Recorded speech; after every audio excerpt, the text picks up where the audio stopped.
ကျမ်းမြေပေါ်မှာပြုတ်ကျနေတဲ့မင်းကလေးရဲ့နာကြကိရိယာကိုမြင်လိုက်ရတဲ့အချိန်မှာတော့သူဟာသူမသူ့ရဲ့ဖြော်ပြပွဲကိုလာခဲ့တယ်ဆိုတာချက်ချင်းသဘောပေါက်ထားခဲ့ပါတယ်။တကယ်တော့အဲ့ဒီကောင်လေးနဲ့မင်းကလေးဟာတယောက်ကိုတယောက်တိတ်တဆိတ်ချိနေခဲ့ကြတာပါ။ဒါကြောင့်လေဒီနေ့မှာမင်းကလေးကကောင်လေးကိုလေးပြပုံစံနာကြကိရိယာလေးလက်ဆောင်ပေးခဲ့ပူပါတယ်။ဒီထူးခြားတဲ့ကိရိယာလေးကိုတထိုင်းရင်တယောက်ရဲ့နှလုံးသားတန်ကိုတယောက်ကကြားနိုင်မယ်လို့ယုံကြည်ထားခဲ့ကြတာပါ။ဒါပေမဲ့ကောင်လေးကမင်းကလေးကိုချစ်စကားပြောဖို့တတိမွေးလိုက်တဲ့အချိန်မှာပဲသူတို့နှစ်ယောက်ရဲ့အချစ်ကိုမနာလိုတဲ့မင်းကလေးတယောက်ကရောက်လာပြီးလစ်စစ်လိုက်တဲ့နာကြကိရိယာကိုတမင်နောက်ရှက်ခဲ့ပါတယ်။အဲ့ဒီလိုလုပ်လိုက်တာကြောင့်မင်းကလေးရဲ့နားထဲမှာဆူးရှက်တဲ့အတန်တွေပဲကြားနေရပြီးကောင်လေးရဲ့ချစ်စကားတွေကိုသူမှမကြားလိုက်ရပါဘူး။အဲ့ဒီအချိန်မှာပဲကောင်လေးရဲ့တငယ်ချင်းတွေရောက်လာပြီးပွဲကစားဖို့ခေါ်သွားတဲ့ကြောင့်သူဟာမတော်ချင်ပဲထွက်ခွာသွားခဲ့ရပါတယ်။အဲ့ဒီနောက်ရက်ဆက်တဲ့မင်းကလေးကဒေါသတကြီးနဲ့သူမရဲ့လက်စွပ်နဲ့ချစ်ပြီးမင်းကလေးရဲ့ပါမှာတရားရအောင်လုပ်ခဲ့ပါတယ်။သူကငါကိုပဲချစ်တာနင်းကိုဘယ်တော့မှကြိုက်မှာမဟုတ်ဘူးလို့ပြောပြီးဒါကိုတက်တက်ပြောဖို့ကောင်လေးနားကြွားကသူ့မျက်နှာကိုတုပ်ပေးတယ်လို့နဲ့ဟန်ဆောင်ခဲ့ပါတယ်။ဂျာကိုအဝေးဖက်နေမြင်သွားတဲ့မင်းကလေးကအထင်လွဲသွားပြီးကောင်လေးစီကနေဝေးရကိုထွက်သွားခဲ့ပါတော့တယ်။ကောင်လေးကတော့ဒါတွေကိုဘာမှမသိချပါဘူး။သူဟာမင်းကလေးကိုနှစ်ပေါင်းများစွာရှာဖွေခဲ့တယ်လို့သူမသူ့ကိုအလဲတကူရှာတွေ့နိုင်အောင်နာမည်ကြီးစတာတယောက်ဖြစ်အောင်လေစူးစမ်းခဲ့ပါတယ်။သူမကတချင်းတစ်ပုတ်ကိုတော့တည်တံ့ရေးခဲ့ပြီးအခုလာမယ့်ဖျော်ဖြေပွဲမှာစူပြဖို့ပြင်ဆင်ထားခဲ့တာပါ။ဒီတချင်းကိုကြားရင်သူမသူ့ရဲ့ခန်းစားချက်တွေကိုနားလည်သွားလိမ့်မယ်လို့သူယုံကြည်နေခဲ့တယ်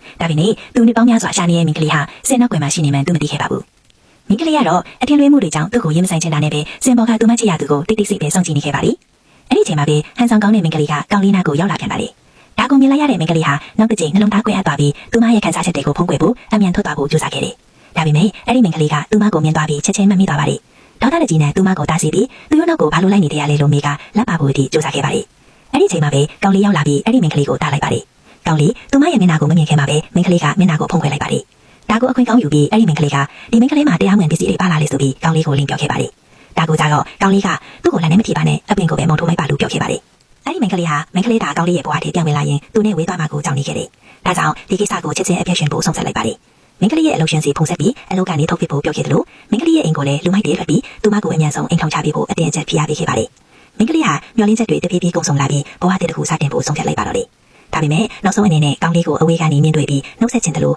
သူ့ရဲ့အတန်ကိုလည်းနားထောင်ချင်နေခဲ့ပါလေ။ကဲနောက်ထပ်ဘာရေးဆက်ဖြစ်မလဲဆိုတာသိဖို့အတွက်ဒီဗီဒီယိုလေးကို like လုပ်ပေးပါဦး။